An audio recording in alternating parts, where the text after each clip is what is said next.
Europe is suffering through its own heat wave while wildfires are raging in several countries amid historic high temperatures. Europe, North America and China are baking in record-breaking heat waves.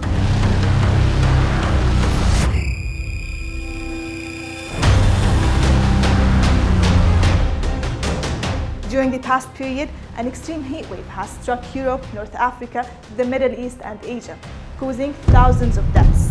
In the UK, for example, temperatures exceeded 40 degrees for the first time on record. But what is going on around the world and what is causing these current heat waves? Usually the heat waves are caused in summer. First, let's start by defining the heat wave. The heat wave is a prolonged increase in temperatures above their natural average. For example, if you have 3 or 4 days above average with like 3 to 5 degrees, we call it a heat wave regardless of where it is around the globe. What causes it is in summer, the sun heats the land and some areas become a producer of heat, such as Iraq, Iran, Saudi Arabia, and the Sahara. What's happening new these days is that we have new producers of heat waves. Now Spain is a producer of heat wave. Now France is a producer of heat wave. Because of global warming and because of climate change, the heat producers are expanding to what we used to know. This is why we are having now extreme temperatures in the UK. Now it's easier for the hot weather to arrive. 10 years ago and 20 years ago, it had to cross all the area between the Sahara and Northern Europe. Now it just has to move from Spain or France towards such high altitudes.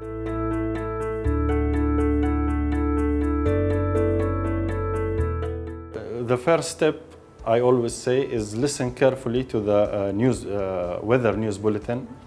If there is any alert from heat, avoid going to the places that have that alert.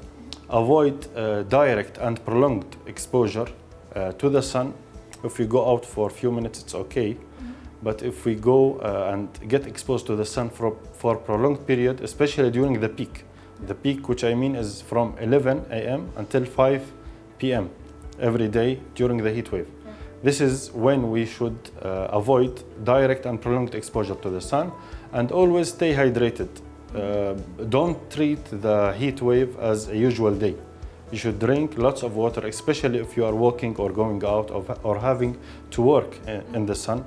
You should avoid direct exposure and stay hydrated with lots of water, lots of juices.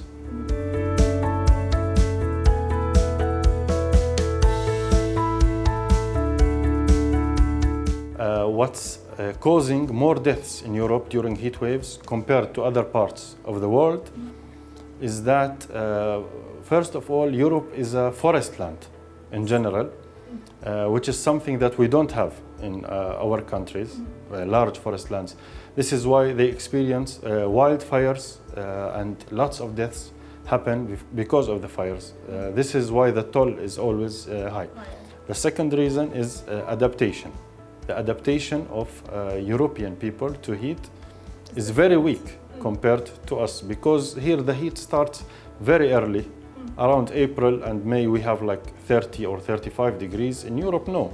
In Europe it goes suddenly from 20 degrees to 40.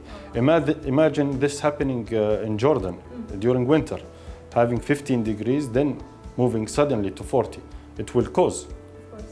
This is the problem, adaptation. And most importantly, the Arab population is young. The people in the Arab world are either children or young people in general, while the population in Europe is very old. So they are highly affected by the heat waves. Usually they are suffering from other diseases in general, and the heat wave causes the death toll to rise. And another reason I want to mention is that the heat in Europe, because the day is much longer in Europe, the time of the peak there is much bigger than in Jordan, for example.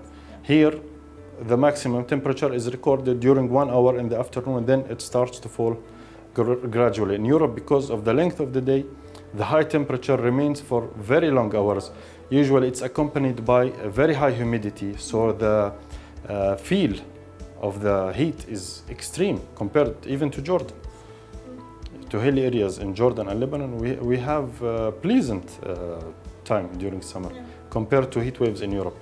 This is why there is a big difference. That's really interesting. Thank you so much, Omar. Thank you.